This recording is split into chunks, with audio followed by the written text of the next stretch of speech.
नमस्कार। कृषि दर्शन कार्यक्रम में आप सभी का बहुत बहुत स्वागत है। संजय जी, कैसे हैं आप? बिल्कुल ठीक है दीप्ति जी, और हमें लग रहा है कि आप भी बिल्कुल ठीक हैं। बिल्कुल, बरसात का मौसम है, पूजा त्योहारों का समय है। पहले हमने ईद का त्योहार मनाया, उसके बाद 15 अगस्त और 15 अगस्त के बाद रक्षाबंधन का त्योहार। जी दीप्ति जी, और बरसात का समय त्योहार का तो है ही, साथ ही खेती गृहस्थी का भी समय है और किसान भाई इस समय पूरे जोर शोर से अपने खेतों में लगे हुए हैं। बिल्कुल, अगस्त का महीना ऐसा महीना है किसान भाइयों, जैसे कि आप सब जानते हैं, और अब राखी के बाद जन्माष्टमी का त्योहार भी आने वाला है। त्योहार तो होते रहेंगे, लेकिन संजय जी, कृषि बाड़ी का जो काम है वो कभी न रुका है और ना ही रुकेगा। जी दीप्ति जी, और हमारा कार्यक्रम कृषि दर्शन भी कभी नहीं रुकता और किसान भाइयों के लिए प्रतिदिन कुछ न कुछ समाचार लेकर ही आता है। बिल्कुल, अरे समाचार से याद आया कि कृषि समाचार की जानकारी देना तो हम भूल ही गए। हर समय कार्यक्रम की शुरुआत हम कृषि समाचार से करते हैं, तो क्यों ना कार्यक्रम की शुरुआत कृषि समाचार से ही करें। जी बिल्कुल, और किसान भाइयों देखिए, कृषि समाचार के साथ मंडी भाव की जानकारी लीजिए, साथ ही इसमें मौसम की जानकारी।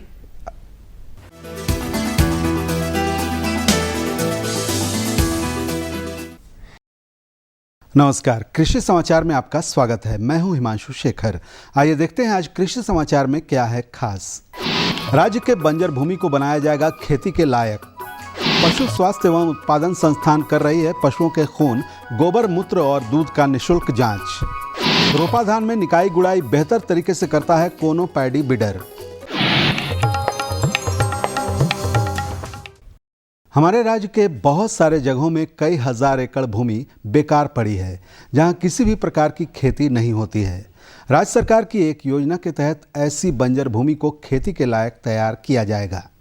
राज्य में अनाज उत्पादन बढ़ाने के लिए राज्य सरकार प्रयासरत है कि बेकार बंजर पड़े भूभाग को खेती के लायक बना लिया जाए। ऐसी बंजर भूमि को चिन्हित कर उसे खेती के लिए तैयार करके लाखों टन अनाज का उत्पादन करने की सरकार की योजना है। इस योजना से जहां एक और राज्य के किसान लाभान्वित होंगे, वहीं राज्य में अनाजों का उत्पादन भी बढ़ेगा।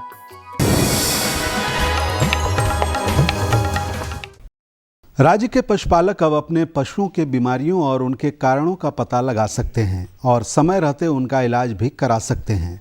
राजधानी रांची के कांके स्थित पशु स्वास्थ्य एवं उत्पादन संस्थान के सामान्य रोग शाखा में पशुओं के खून, गोबर, मूत्र और दूध का निःशुल्क जांच किया जाता है। पशुपालक अपने पशुओं के खून, गोबर, मूत्र और दूध की जांच कराकर पशु की बीमारी जानकर उचित इलाज करा सकते हैं।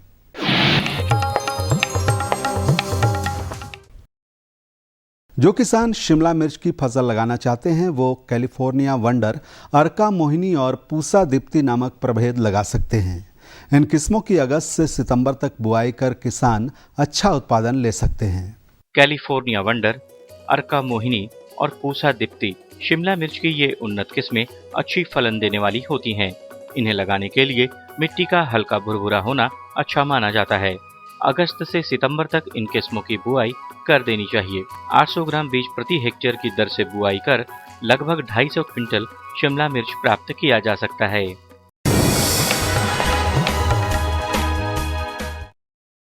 बरसात के मौसम का प्रभाव हम मनुष्यों के साथ साथ हमारे पशुओं के पाचन तंत्र पर भी पड़ता है। इसलिए इस समय में पशुपालकों को अपने मवेशियों के खान पान पर विशेष ध्यान देने की आवश्यकता होती है।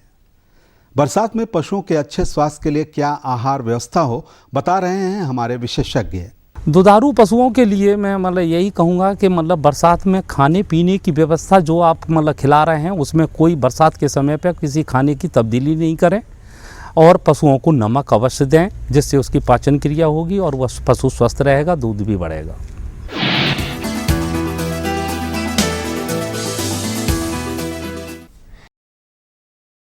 धान की फसल में निकाई गुड़ाई एक जरूरी कृषि कार्य होता है।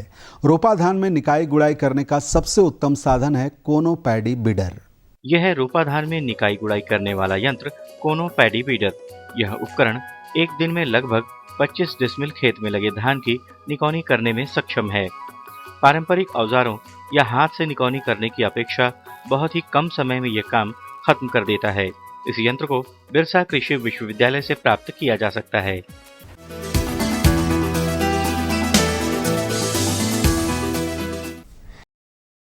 और अब बारी है सफल किसान से मिलने की, तो आइए मिलते हैं एक ऐसे सफल किसान से जिन्होंने विरासत में मिली खेती बाड़ी के काम को खूब आगे बढ़ाया। विरासत में मिली खेती बाड़ी के काम को न इन्होंने संभाला बल्कि और आगे भी बढ़ाया। उसी भूमि में पहले की अपेक्षा ज्यादा पैदावार लेते हैं और लगभग वर्ष भर तरह तरह की फसलें उपजाते हैं। ये अपने खेत को कभी खाली छोड़ने के पक्ष में नहीं रहते।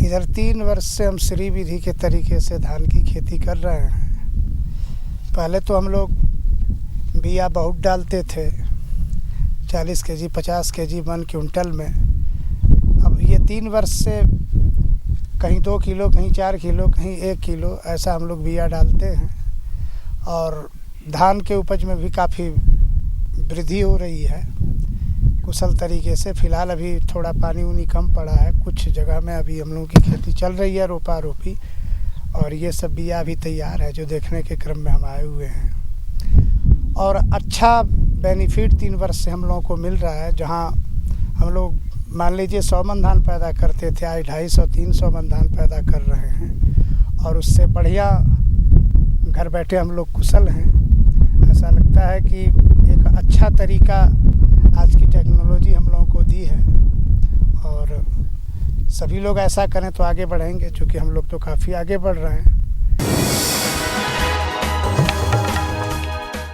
और अब मंडी भाव में आइए नजर डालते हैं अनाजों के भाव पर। आज राज्य की मंडियों में पिछले कुछ सप्ताहों से चली आ रही तेजी बरकरार रही। खाद्यान्नों के मूल्यों में कोई विशेष उतार चढ़ाव दर्ज नहीं किया गया। मूल्यविदों के अनुसार फिलहाल अनाजों के भाव में कमी की संभावना नहीं है। कुछ प्रमुख खाद्यान्नों के आज के भाव इस प्रकार रहे। चावल मोटा न्यूनतम 1900 रुपए से लेकर अधिकतम 2100 रुपए, गेहूं न्यूनतम 1500 रुपए से लेकर अधिकतम 1600 रुपए, सरसों तेल न्यूनतम 10,200 रुपए से लेकर अधिकतम 10,300 रुपए, दाल मसूर न्यूनतम 4,400 रुपए से लेकर अधिकतम 4,600 रुपए और आलू न्यूनतम 1,000 रुपए से लेकर अधिकतम 1,200 रुपए प्रति क्विंटल रहा। और अब एक नजर राज्य के 4 प्रमुख शहरों के मौसम के मिजाज पर।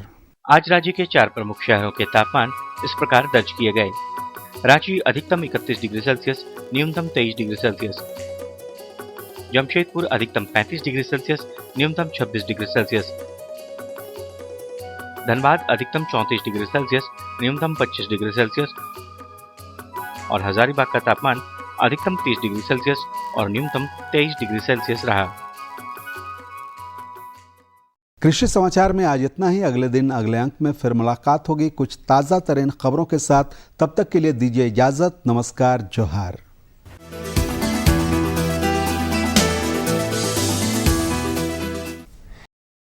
ये लो और बताओ। बस। अरे ये क्या भैया जी, बस इतनी सी रासायनिक खाद? किसानी छोड़ रहे हो क्या? किसानी नहीं, नादानी छोड़ रहे हैं। मिट्टी की जांच कराई है। अब तो लालाजी जितनी जरूरत है उतने ही उर्वरक खेत में डालेंगे। हाँ, किसान भाई आज ही अपने जिले की नजदीकी भूमि परीक्षण प्रयोगशाला में मिट्टी की जांच जरूर करवाएं और मिट्टी में पोषक तत्व, नमी व पौधे के विकास को देखते हुए केवल जरूरत के अनुसार ही पोषक तत्व डालें। और हाँ, मिट्टी में गंधक, जस्ता, बोरोन जैसे सूक्ष्म पोषक तत्वों का पता लगाना भी न भूलें।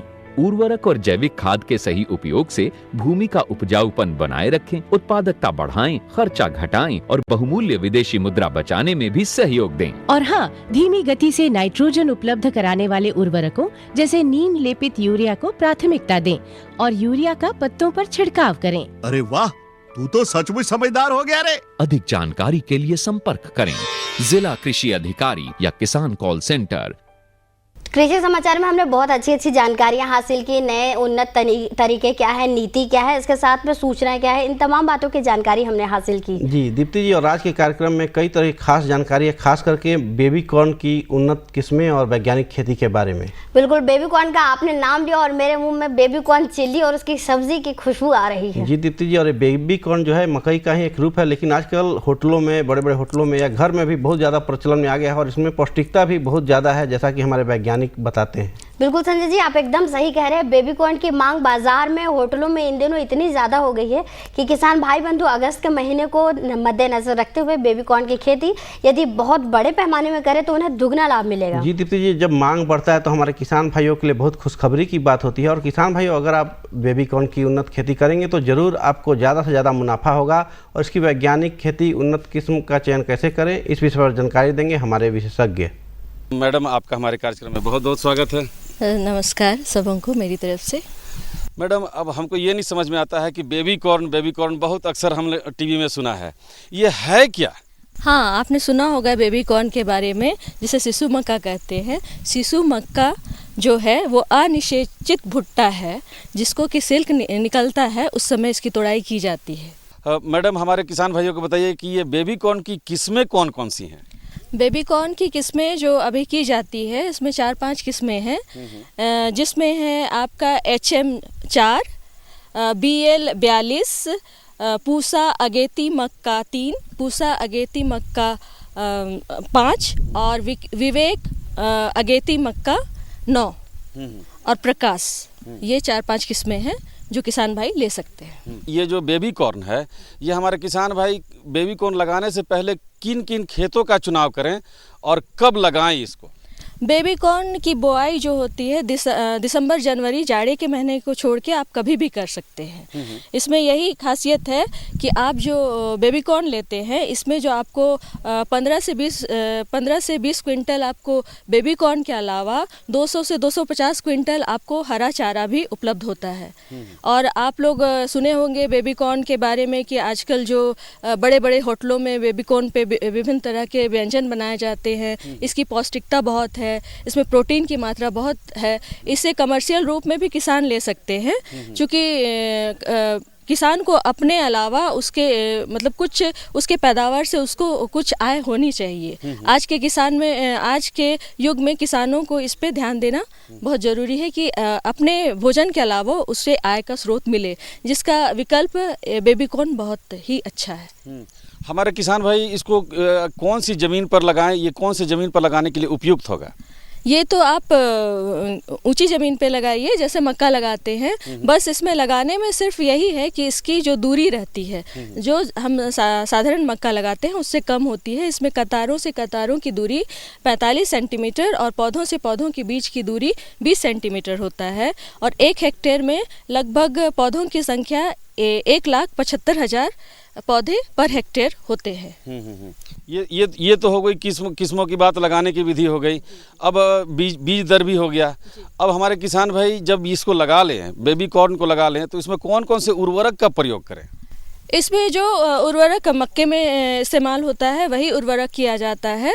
इसमें यूरिया, DAP और म्यूरेट ऑफ पोटास ये व्यवहार करें। 80 kg यूरिया, 130 kg DAP और 68 kg MOP वो बुआई के समय दें। और फिर 25 दिन के बाद 65 kg यूरिया का छिड़काव करें। और उसके बाद आपका जब ये फिर 25 दिन के बाद वो यूरिया का छिड़काव करें। ये तो बात हुई, लेकिन अब सवाल उठता है कि हमारे किसान भाई इसका उत्पादन भी कर लें, लेकिन ये इसका मार्केटिंग खासकर तक आप किसान भाई कैसे कर सकते हैं? हाँ, मार्केटिंग के लिए तो मार्केटिंग, चूँकि आज अब के युग में इसकी मार्केटिंग की कोई ये नहीं है। रांची चूँकि नज़दीक है लोहरदगा से, बहुत सारी फैसिलिटी है, ट्रेन की सुविधा है, ट्रांसपोर्ट भी अच्छा है और बड़े बड़े होटलों में उनको उचित मूल्य से प्राप्त होगी, तो उनको मतलब अच्छी अपॉर्चुनिटी मिलेगी इसकी खेती के साथ। चलते चलते मैडम हमारे किसान भाइयों को बताइए कि और इसमें किन बातों पर ध्यान दें विशेष?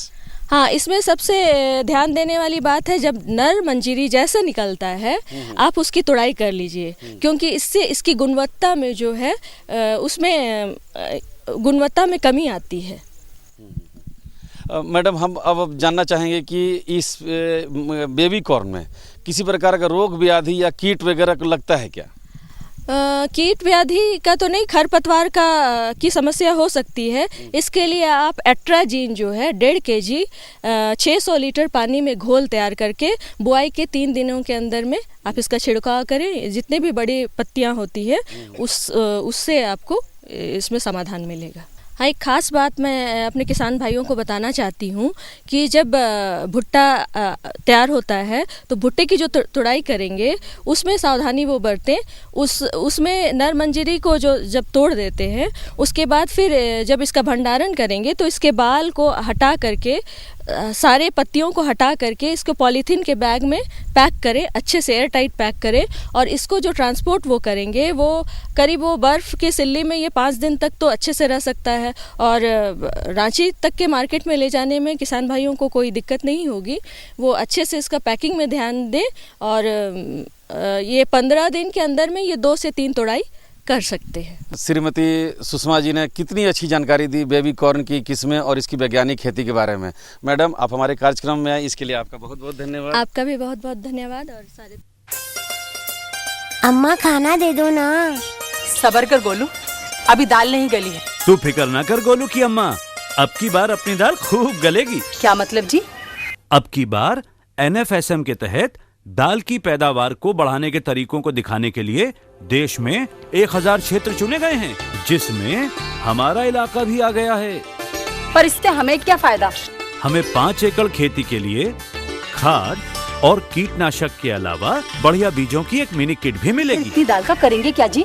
अरे भगवान, सरकार ने दलहन का समर्थन मूल्य भी खूब बढ़ा दिया है और इनकी खरीद का भी पूरा इंतजाम कर लिया है। इससे आमदनी बढ़ेगी और फिर हमारा गोलू अच्छे स्कूल में जाकर के कृषि वैज्ञानिक बनेगा। हाँ संजय जी, जैसा कि हम सब जानते हैं कि बरसात का मौसम यानी कि बीमारियों का घर। ऐसे में जब बरसात के मौसम में हम बीमार हो जाते हैं तो सबसे पहले डॉक्टर के पास जाते हैं और पशुपालन के तहत पशुओं का भी खास ख्याल हम रखते हैं। जी दीप्ति जी, आपने कहा बरसात का मौसम बीमारियों का घर, साथ में हमारे खेती गृहस्थी का भी समय होता है, हरियाली, चारों तरफ हरियाली और खुशहाली का समय भी होता है। लेकिन ये तब होगा जब हमारे किसान भाई थोड़ी सावधानी अपनाएं, अपने पशुपालन और अपने स्वास्थ्य पे ज़्यादा से ज़्यादा ध्यान दें। तो बरसात के मौसम में बहुत से ऐसे संक्रामक रोग हो जाते हैं, जैसे कि हमें सर्दी बुखार हो जाता है और इससे हमें पता नहीं चलता। हम सोचते हैं कि ये साधारण है, इस तरह से हम कुछ घरेलू उपचार कर लेते हैं। अगर जानवरों को भी शरीर गर्म रहता है तो हम सोचते हैं ऐसे उन्हें बुखार हो गया है, कुछ दिन में वो ठीक हो जाएंगे, लेकिन ऐसा नहीं होता है। जी दीप्ति जी, और एक खुशहाली जब किसान भाइयों के घर में या हमारे परिवार में खुशहाली तभी आएगी जब हम स्वस्थ रहेंगे, हमारे पशु स्वस्थ रहेंगे। और स्वस्थ रहने के लिए ये ज़रूरी है कि किसान भाई बंधु, जब आपके पशुओं को या आपको संक्रामक रोग हो जाता है तो उसके लक्षण जानना बेहद ज़रूरी है। जब तक आप लक्षण नहीं जानेंगे उसका निदान आप कैसे करेंगे? जी दीप्ति, तो ज़रूरी है कि आज किसान भाई हमारे विशेषज्ञ के बताए तरीकों का इस्तेमाल करें। तो यही आप कहना चाह रहे हैं। मैं तो समझ गई, हमारे किसान भाई बंधु भी समझ गए होंगे। तो किसान भाई बंधु, देर किस बात की, सीधे लिए चलते हैं हमारे विशेषज्ञ डॉक्टर हेमंत कुमार पांडे के पास, जो कि जानकारी दे रहे हैं कि संक्रामक रोग जब लग जाए तो कैसे इसका निदान करें और उपचार कैसे करें, इसके लक्षण क्या हैं। इन तमाम बातों की जानकारी आज के इस कृषि दर्शन कार्यक्रम में हम समेट कर लाए हैं। डॉक्टर साहब, किसान भाइयों को हमें ये बताइए कि बरसात के दिनों में जो संक्रमण बीमारी पशुओं में होती है वो कैसे फैलती है? बरसात के मौसम में मुख्यतः दो बीमारी प्रमुख रूप से होती है। एक है गला घोटू और दूसरा लंगड़ा बीमारी। और ये हमारे किसान भाई, ये संक्रामक बीमारी है जो एक पशु से दूसरे पशु में फैलती है और ये जीवाणु के द्वारा, ये जो रोग होता है ये मुख्यतः जीवाणु के द्वारा होता है। इसमें गला घोटू में मुख्यतः पास्चुरेला मल्टोसिडा नामक जीवाणु इसका प्रमुख कारक है। और जो लंगड़ा बीमारी है उसमें इस क्लोस्ट्रीडियम चौबेई और क्लोस्ट्रीडियम सेप्टिकम नामक बैक्टीरिया के द्वारा ये बीमारी होता है। तो डॉक्टर साहब, किसान भाइयों को हमें बताइए कि ये जो आपका लंगड़ा बीमारी या फिर गला घोटू बीमारी, ये इनका शुरुआती लक्षण क्या है? सबसे पहले मैं किसान भाई आपको बता दूं कि जब गला घोटू किसी भी एज में, किसी भी समय, किसी भी पशु को, जैसे गाय, भैंस, बकरी, सूअर इत्यादि के सभी प्रकार के जानवरों में ये होता है। इसके प्रमुख लक्षण है, सबसे पहले जानवरों में तेज़ बुखार होती है। उसके बाद उसको जब जानवरों को बहुत नज़दीक से आप देखेंगे तो उसके गर्दन से लेके पेट तक उसमें काफ़ी सूजन हो जाती है, जिसका उसका गर्दन फूल जाता है और उसको पशु को खाने में काफ़ी तकलीफ़ें होती हैं और साथ साथ उसकी नाड़ी काफ़ी तेज़ गति से चलती है और कभी कभी पशुओं में दस्त के भी शिकायत मिलते हैं। तो डॉक्टर साहब, किसान भाइयों को बताइए कि लंगड़ा बीमारी क्या होती है? किसान भाई, ये लंगड़ा बीमारी मुख्यतः 8 से 10 माह का जो गाय, भैंस, बछड़े हुए उसमें मुख्य रूप से होती है। इसमें सबसे पहले जानवरों में काफ़ी तेज़ बुखार इसमें भी होती है और साथ साथ उसके जब आप जानवरों के जांघ के पास देखेंगे तो उसमें स्वेलिंग हो जाती है, मतलब सूजन आ जाती है और जब उसको अपने हाथों से दबाएंगे तो उसमें से एक प्रकार की ध्वनि निकलती है, कड़कड़ की आवाज़ महसूस होती है। और ये बाद में अगर आप इसको बढ़िया से आप इसका देखभाल नहीं करेंगे तो बाद में ये घाव का रूप लेके और इसमें उसको मतलब सड़ा सकती है उस जगह को, और बाद में जानवर खराब हो सकता है। तो डॉक्टर साहब, किसान भाइयों को ये बताइए कि उनके रख रखाव, यानी कि जैसे गौशाला में रखते हैं, चाहे जहाँ भी रखते हैं पशुओं को, तो मैंने वो जगह को कैसा साफ सुथरा या कि कैसा रखना चाहिए? सबसे पहले तो ये मैंने अपने किसान भाई को बता देना चाहता हूँ कि ये मुख्यतः संक्रामक बीमारी है जो एक दूसरे से फैलती है। तो जिसमें ये जब भी अपने जानवरों को इस तरह का देखें तो उसको अलग रख देना चाहिए बाकी जानवरों से। और इसमें ये मुख्यतः ध्यान देना चाहिए कि भाई जो भी अपने बाड़ा है, जो अपने बाड़ा का इस्तेमाल कर रहे हैं, तो उसमें बढ़िया से उसका चूना और इसमें का उपयोग करना चाहिए, जिससे जो भी उसके जीवाणु हैं वो मर जाए। तो डॉक्टर साहब, हमें ये बताइए कि इनका जैसे रोग हुआ तो रोग मतलब बचाव उपचार, प्राथमिक उपचार चाहे जो भी उपचार हो, किस तरीके से? सबसे पहले मैं अपने किसान भाई को ये बता रहा हूँ कि हमारे जो भी जो संक्रामक बीमारी है, मुख्यतः गला घोटू और लंगड़ा, ये दोनों का टीका हमारे बाज़ार में उपलब्ध है। इसमें हम किसान भाई से यही अनुरोध करना चाहता हूँ कि अपने जानवरों का, जितने भी जानवर हैं, आप इसका मुख्यतः टीकाकरण कराएं। और ये बाज़ार में उपलब्ध है। जैसे HS और BQ दोनों का एक ही में दोनों प्रकार के टीके उपलब्ध हैं, जो 5 ml की दर से चमड़े में लगाने से इस रोगों से बचा जा सकता है। और जब भी ये रोग हो जाने के बाद पशु चिकित्सक का सलाह लेना आवश्यक है, और इससे आपकी जानवरों की मृत्यु दर कम हो जाएगी। तो डॉक्टर साहब, मैंने सुरक्षा के दृष्टिकोण से पशुओं में तो और कुछ उपाय है कि मतलब संक्रमण से, बीमारी से बचाव कर सकते हैं? ये तो मैं अपने किसान भाई, सबसे पहले ये हमारे बाज़ार में ये जो बीमारी है इसका टीका बाज़ार में उपलब्ध है, अपने पशुओं के टीकाकरण करावें। दूसरा, इनको पौष्टिक आहार दें अपने पशु को, और जब भी इसका रख रखाव खूब साफ़ सुथरा से रखें तो ये बीमारी नहीं फैलेगी, और इससे आप इस बीमारी को पहले ही रोक सकते हैं। तो डॉक्टर साहब, आपने बताया कि संक्रमण बीमारी, एक तो गला घोटू या फिर लंगड़ा बीमारी, इसके अलावे जो बरसाती सीजन में संक्रमण बीमारी कौन कौन सी है मतलब पशुओं में? पैरासाइट के द्वारा जो बीमारी फैलती है, जैसे गोल कृमि, फीता कृमि, तो इस तरह की बीमारियां हैं। ये पशुओं को अपने हिसाब से बरसात के बाद, अभी जैसे बरसात ख़त्म हो गई, तो अपने पशु को डिवार्मिंग मतलब कीड़ा मारने की दवा दे सकते हैं, और देने से आपका ये जो पशुओं की जो बरसात के मौसम में होने वाली बीमारी है पैरासाइट से के द्वारा, कृमि के द्वारा, कीड़ा के द्वारा, वो नहीं हो सकती है। ये एक खुरहा चपका भी एक विषाणु के द्वारा फैलने वाला रोग है, जिसको हम लोग अंग्रेजी में वायरस बोलते हैं और हिंदी में विषाणु। इसमें किसी भी हमारे दुधारू पशु को ये बीमारी लगने से काफ़ी नुकसान होता है। इसमें जानवरों की खुर पक जाती है, मुंह पक जाता है, खाने में काफ़ी दिक्कतें आती हैं, और अगर इसको बढ़िया से आप देखभाल नहीं करें तो इनका दूध का उत्पादन काफ़ी कम हो जाता है, जिससे हमारे किसान भाई को काफ़ी हानि उठाना पड़ता है। उसको उससे काफ़ी उत्पादन नहीं ले सकते हैं, उनको लॉस होगा, मतलब आमदनी में माने गिरावट आएगी। तो हम अपने किसान भाई से ये भी अनुरोध करना चाहता हूँ कि हमारे खुरहा चपका का भी जो वैक्सीन है, टीका है, वो बाज़ार में उपलब्ध है, और इसका प्रत्येक साल अपने दुधारू पशुओं का टीकाकरण कराएं, जिससे आपकी पशुओं को इस रोग से बचाया जा सकता है। तो डॉक्टर साहब, आपने इतनी अच्छी जानकारी दी, इसके लिए आपको बहुत बहुत धन्यवाद। धन्यवाद। तो दीप्ति जी, आज के कार्यक्रम में हमने किसान भाइयों को कई सारी अच्छी जानकारी दी। बिल्कुल, और जानकारी हमने सिर्फ आज के लिए नहीं दी, अगले आने वाले अंक में साल दर साल हम जानकारी देते जाएंगे और देते आए हैं। जी, ये तो तभी होगा जब हमें मालूम हो कि हमारे किसान भाइयों के पास क्या समस्याएं हैं और उनके सुझाव क्या हैं। संजय जी, सुझाव और सवाल बहुत व्यक्तियों के मन में रहते हैं, कभी कभी हमारे मन में भी सवाल रहते हैं, तो ऐसे सवालों को दूर करने के लिए हमें पत्राचार करना चाहिए। तो किसान भाइयों, आपके मन में भी अगर कोई कृषि से संबंधित कोई जानकारी चाहिए या कोई सुझाव हो तो कृपया हमें पत्र लिखें। तो किसान भाइयों, अपने राय मशवरे सुझाव के लिए आप कागज कलम उठाइए और इन्हें लिख डालिए हमारे इस पते पर। हमारा पता है कार्यक्रम कृषि दर्शन, कृषि प्रकोष्ठ द्वारा केंद्रीय निदेशक, दूरदर्शन केंद्र, रातू रोड, रांची, पिन संख्या 834001। तो किसान भाइयों, पत्र देना ना भूलिएगा। अगले अंक में फिर आएंगे ढेर सारी जानकारी लेकर। बस इसी वादे के साथ हम दोनों को दीजिए इजाजत। नमस्कार।